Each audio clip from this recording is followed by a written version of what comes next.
What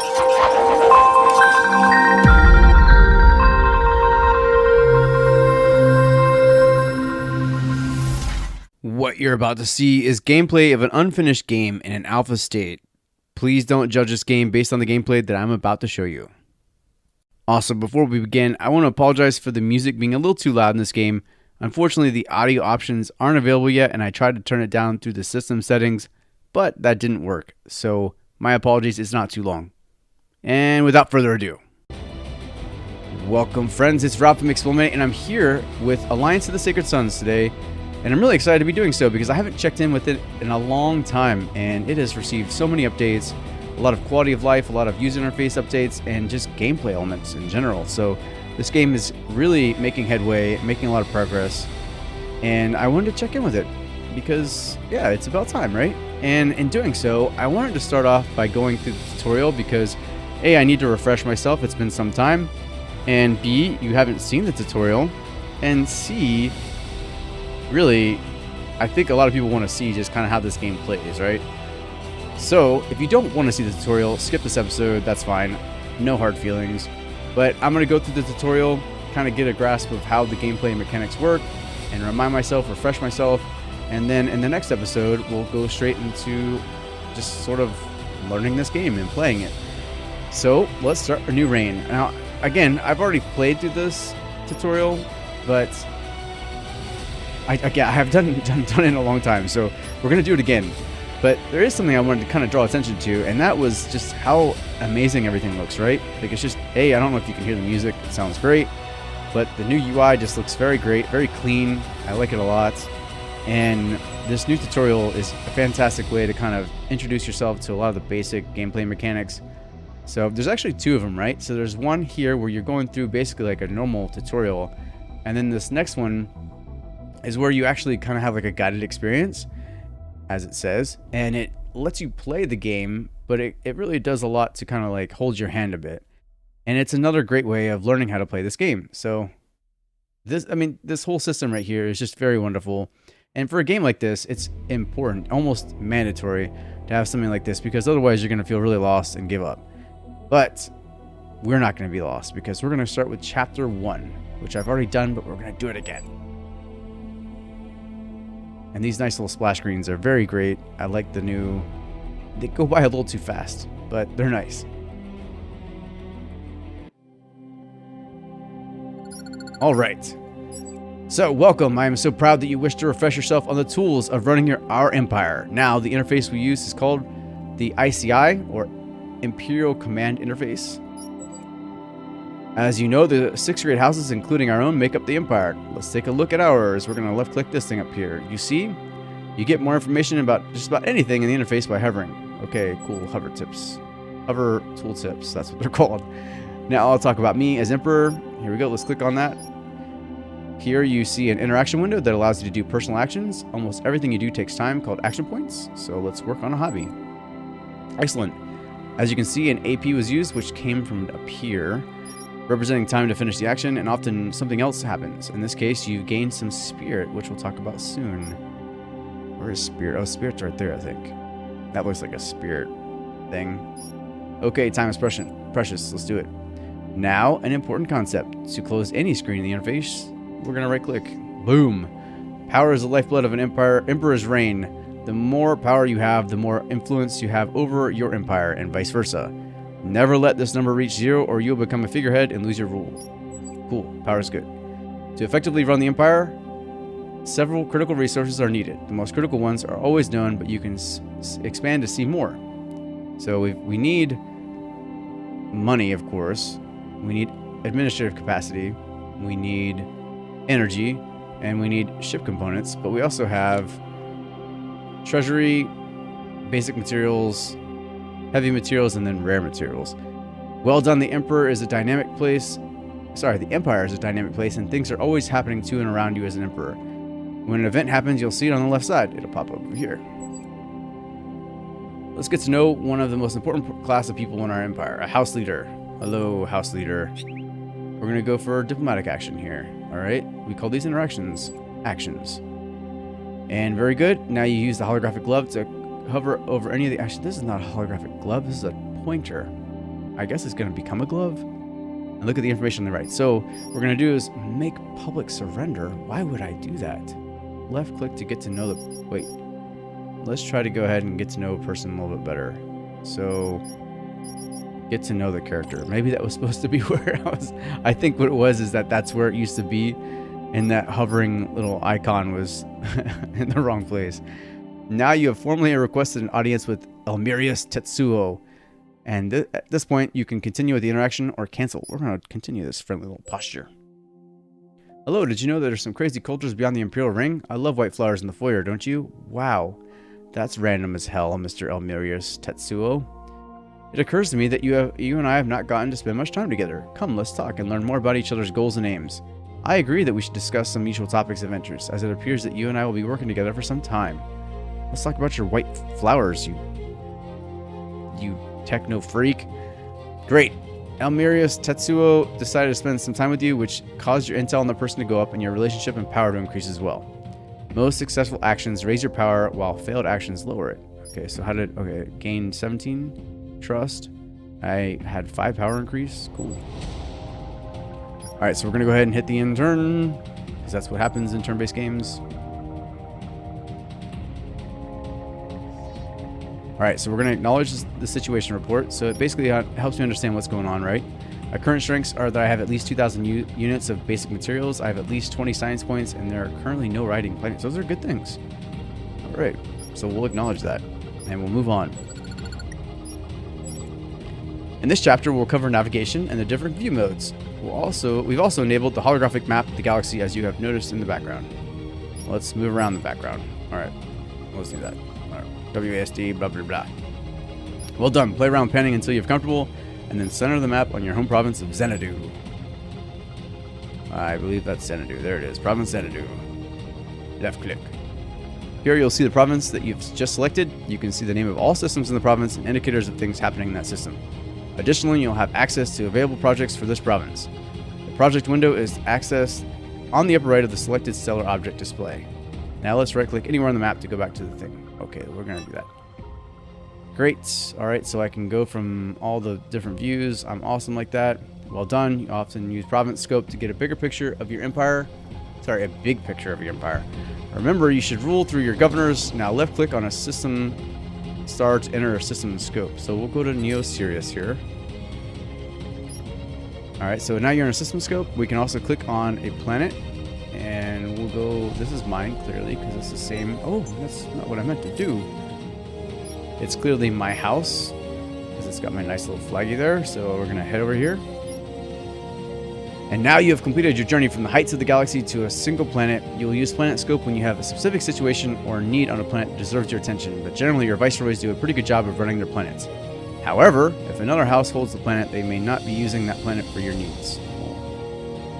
Yeah, I guess they wouldn't, right? Alright, so let's go back to Galaxy. Alright, well done. Now we'll look at command modes. Command modes are an essential part of using the Imperial command interface. Yeah, I'm pretty sure I got it right. Command modes allow you to focus on a specific area of governing the Empire. For example, in military command mode, you will see information about forces, defenses, and other military information about the Empire. Okay, let's do this. Left click on Overview Command. Let's do it. Overview command mode works like the name suggests. It's a base overview of the Empire. Your primary contact in this mode is your Grand Vizier, who has watched over you for many years. Here you can see character movement as well as logistical network ranges. I imagine that's my logistical network range. Now let's move to military command mode. So this mode focuses on combat, force movement, combat, and conflicts. You can access commands through your War Prime's tactical mode. Bottom left, there we go. All right. You'll also see indications of what's happening in the province. Oh wait, whoops, see? As you can see, the province hover label over some... Wait, I didn't mean to do that yet. Oh, I must have done something. Anyways, conflict indication is unique to military command mode. We're gonna move on. Welcome to the economic command mode. The mode shows you information about your trade network and the profitability of your systems. I meant to go down here, that's what I meant to do. You can see trade routes for import and export of food, energy, basic, heavy, and rare materials. Another very important construct is the trade hub icon. You can see its range within a green circle. Okay, so there's two apparent trade hubs here. I imagine Futurisma is the main trade hub, and then you've got Corpora's also trade hub since it's also got a green circle. Now let's move to the political command mode. All right, let's do it. Now you're in political command mode. This mode focuses primarily on the generation of administrative capacity, or ADM for short. All right, so you use this political command mode for actions like claiming systems and organizing new provinces. I don't see where ADM comes from, so I guess it must be the number on the flag here. But ADM is the white one here? Yeah, that's it. Okay, so... Alright, so it can't be that number, because that's way bigger than any number I see there. And unfortunately, that Bastille is actually covering part of that UI element right there. There we go. Okay, so 36, that's where it's coming. I got 36 coming from there. 177. Nope, that's not. I don't know. I don't know what that means. All right, great job. You're almost through the command modes. There are two more. First, you are currently in is demographic command mode. This mode is light. Okay, so you can see population here and where they're basically moving to. So it looks like they're going back and forth between Yao and Corpora, and then both of them are going to Futurisma here. And now we'll go to Intel. Well done. The Intel command mode covers your spying and intelligence factors in the Empire. How much do you know about a planet, a system, a house? You have powerful intel assets called Inquisitors that can perform a wide array of both intelligence gathering and black ops tasks in your name. Alright, so we can do plots and stuff like that. Cool. Alright, left click on the overview command mode and we'll go to the next chapter. Greetings. In this lesson, you will cover the different command nexi. Each nexus allows you to review a specific part of the Empire. They work similar to command modes, but are independent and more focused.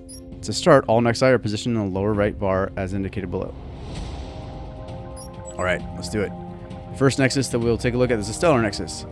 Access to Stellar Nexus by left-clicking it. I just did it. Alright, so let's take a drill down look at the specific province. We only have one, so we'll pull that up. The Province Info tab provides you with important province level information about resources, jobs, production, etc. that is taking place in that province. You can also access the systems inside this province for further detail. Alright, let's close the Nexus for now. Right-click anywhere. We're going to do that. Next, we'll take a look at the Character Nexus. I think that's going to be an important thing. So the Character Nexus contains three different modes. The first cluster view shows the most important characters to you grouped by different categories. So I don't know what category this is. House Leader, it looks like. Nope, I don't believe that. These are House Leaders. These are my closest friends. They look like good people. Hi. And then we have our Primes. War Prime, our Domestic Prime, our Science Prime, our Intel Prime, and our Financial Prime. So now we're going to click on the List button. The list view, like the name suggests, offers you a detailed list view of characters and a basic sorting and filter function, but you might want to get more detailed, so let's look at that. Let's check out the Advanced Search button. Click on the Search button. Alright. The Advanced Search view offers you even more ways to search and filter specific characters, even by name and skills. Let's close the Character Nexus for now. Let's do it. Alright, so the House Nexus, I bet you that's important too. In the overview, you can see the most important stats for each house and its relationship towards you and your house. Let's take a look at the specific house. Click on a house. We're going to click on Horlock here. In the selected house view, you'll have access to more detailed information, and you can see the relationships between houses. Additionally, you can see detailed information about active challenges. You can also challenge this house from the screen. Ooh, challenge. Oh, there we go. Cool, yeah. Alright. I don't know what that means, but we're going to do it. Here's a basic overview of the rest. Economic Nexus covers your budget. Alright, so that'll cover my budget. Intel Nexus oversees and controls plots. Let's right click out of that. Come over here. Alright, so cool. And then we have our Military Nexus for our military stuff. Active Forces, assemble. Ooh, yeah, okay. And then Science Nexus controls scientific discoveries and breakthroughs. Alright, good to go. And this will be that. Thank you. Thank you very much for your help. In this session, we'll learn more about the most powerful tools an Emperor possesses. Projects. They are massive constructions your empire undertakes as a planetary system or even provincial level. They are created by allocating ADM each turn, as well as an initial investment of resources. Cool, I'm ready to learn, yo. Alright, left click. And we're going to left click on an uninhabited white system. So we'll go to Bastille. It's Bastille Day after all. So it would be here. It used to be there, but now it's down here. So we're going to click on available projects down here. And we're going to come down here and we're going to select politics. And what it wants me to do is click on the project claim system. So the project. Click on the project claim system.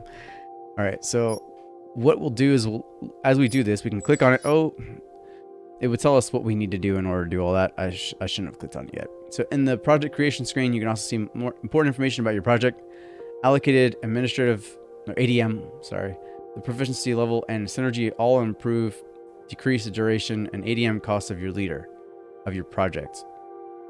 All these, yeah.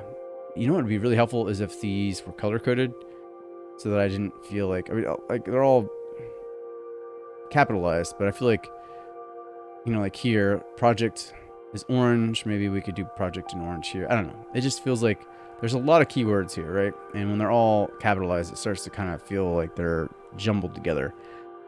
Anyway, to be able to initiate the project, you'll need a leader and contributors with enough funding. Let's click a leader first. So, clickety click. All right, so they're impaired. What does that mean? You'll have a wide variety of choices for your leader, but they need a certain skill level that. Sorry, just quick little typo. But they need a certain skill level that depends on the project type. A very important method to find the perfect fit is the sorting panel. Click on the sorting icon to change the sorting order. There should be a little button, beep beep beep, right here. And then of course this needs to come back over left a little bit. Well done. Now there's some sorting, but what we're gonna do is we're gonna sort by ADM. So, good going. Cool. So, what we need is a character that has high government and administrative skills. These two attributes greatly influence duration, ADM, and resource costs. Additionally, administrative skill also defines the amount of contributors one can have. So, if I've got good ADM, which I'm going to take this one clearly, because they're perfectly healthy, and they have very good ADM. So, we're going to go ahead and hit that up. And that... Oh, wait. Okay, so ADM skill is just as important. So even though she's not as good, she might be able to bring on an additional person. Okay. Also determines how many contributors a project can have, up to 3. So we're going to choose this person. And as we can see, estimated duration goes up, and then down for her. So we're going to use her.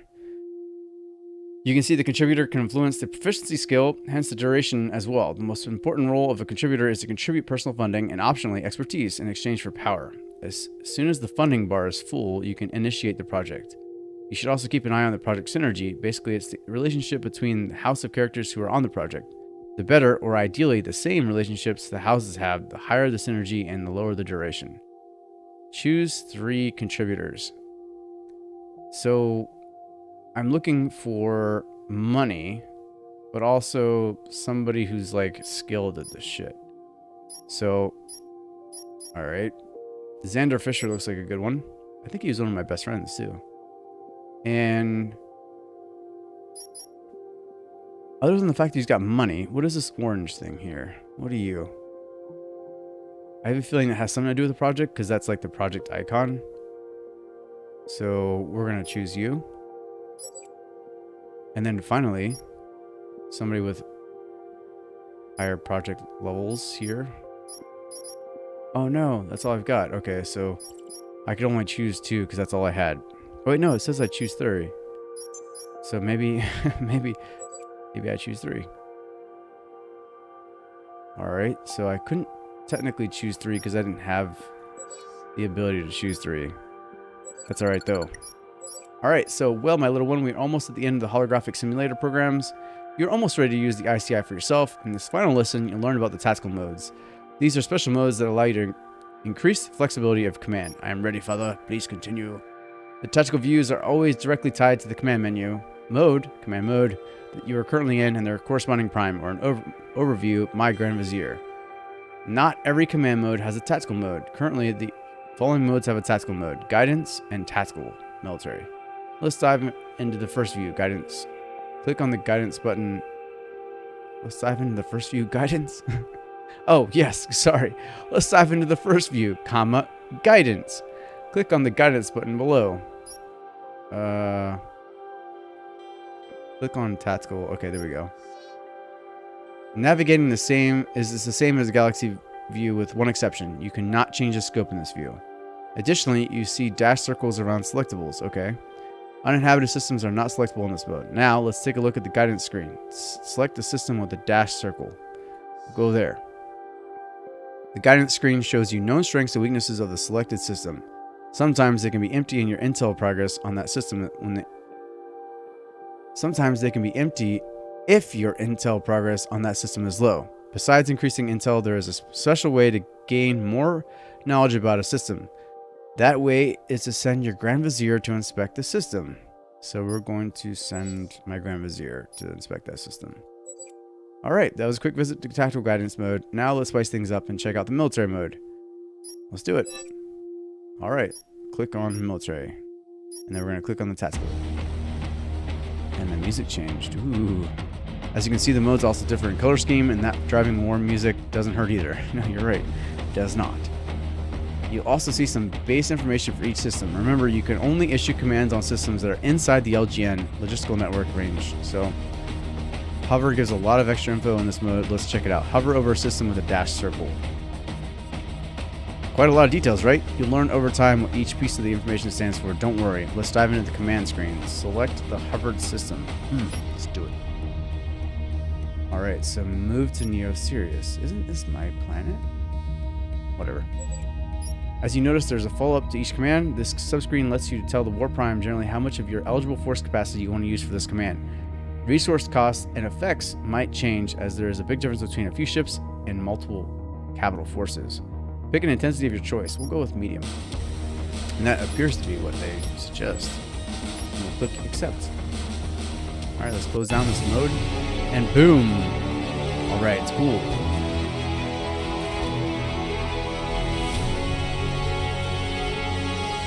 And we're going to press any key to claim. We're going to go ahead and end the next episode. This is a short episode to kind of go through the tutorial so we can have a feel for what is expected of us. And I can remind myself how to play, like I said. And in the next episode, we'll go right into the guided experience and start playing a little bit. So stick around for that. Stay tuned. It'll be up soon. But until then, thanks for watching, guys. This is Rob from eXplore. Until next time, keep exploring.